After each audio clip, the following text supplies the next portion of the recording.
आज आपको ये 10वीं क्लास की इको का चैप्टर मैंने पहले पढ़ा दिया था। तो नेक्स्ट अब हम ये क्वेश्चन जो मैं आपको समझा रही हूँ ये आपको कॉपी पर करने हैं। तो इसी में अभ्यास का जो क्वेश्चन है, पर्यावरण अवक्रमण के कारणों का विस्तार वर्णन कीजिए। पर्यावरण अवक्रमण, पर्यावरण प्रदूषण जो भी होता है उसे कहते हैं पर्यावरण अवक्रमण। तो के क्या कारण है? सबसे पहले तीव्र गति से बढ़ती जनसंख्या।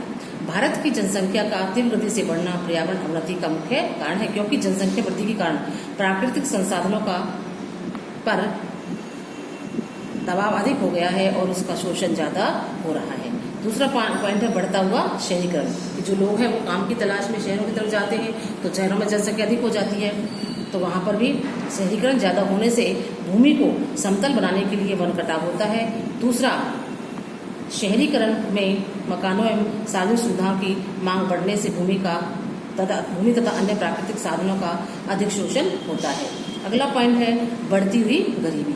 गरीबी बढ़ने के कारण लोग जीवन निर्वाह हेतु वनों का कटाव करते हैं, वे प्राकृतिक संसाधनों का शोषण करते हैं।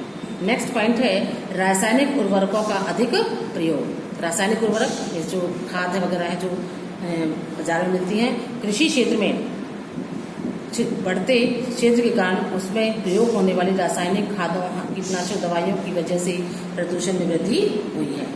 तो खेतों में जो है इस तरह का खाद वगैरह डाला जाता है जिससे भूमि का प्रदूषण होता है।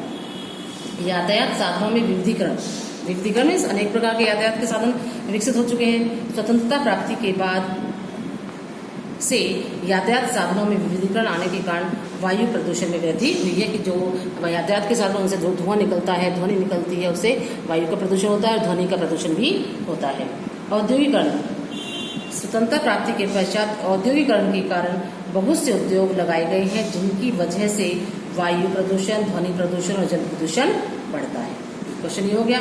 तो सेकंड क्वेश्चन है भारत के लोगों द्वारा ऊर्जा के कौन कौन से स्रोतों का उपयोग किया गया है, व्याख्या कीजिए। आज से 50 वर्ष बाद उनकी क्या संभावनाएं हो सकती हैं? तो भारत के लोगों द्वारा दो प्रकार के संसाधन ऊर्जा के कौन कौन से हैं? नवीकरणीय और गैर नवीकरणीय। ऊर्जा के नवीकरणीय स्रोत वे हैं जो कभी समाप्त नहीं होते, मतलब एक बार इनका प्रयोग करने के पश्चात इनकी दोबारा से पूर्ति की जा सकती है।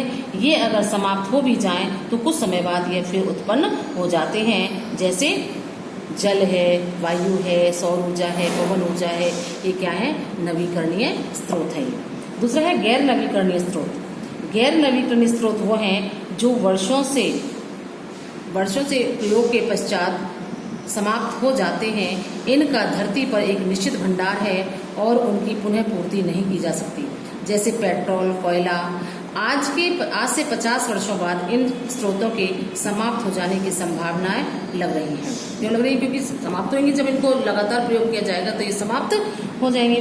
क्योंकि जिस प्रकार बढ़ रही जनसंख्या की आवश्यकताओं की पूर्ति के लिए उनका दोहन किया जा रहा है, मतलब उनको इस्तेमाल किया जा रहा है, इनको समाप्त किया जा रहा है, इससे यही लगता है कि कुछ वर्षों पश्चात ये स्रोत खत्म हो जाएंगे। क्योंकि जो गैर नवीकरणीय संसाधन होते हैं वो क्या है? इनको बनने में लाखों करोड़ों वर्ष लग जाते हैं। तो इसलिए 50 वर्ष के, इससे चाहिए कुछ वर्षों के पश्चात ये जो है समाप्त हो जाएंगे। तो ये क्वेश्चन मैंने आपको बता दिए हैं, ये आपको अपनी कॉपी पर करने हैं।